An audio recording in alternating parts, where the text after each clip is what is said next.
Hello, this is Patrick with Spec-Dor. I'm one of the design engineers, and I'm going to walk you through some of the parts on a hangar door and how to correctly identify them. Structural behavior and tolerances. There are a number of key terms for the structure above the hangar door.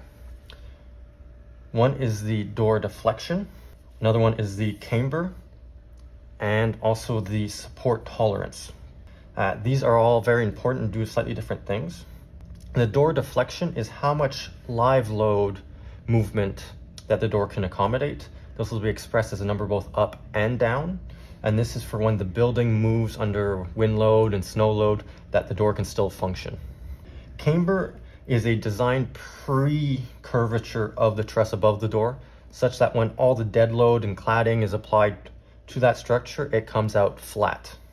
Lastly, the top track support tolerance is the amount that the support structure can be away from its true position without causing problems for the installation of the hangar door. This has been Patrick for Spec-Dor. Thanks for listening to our video. If you have any questions, please contact us with the link in the description below.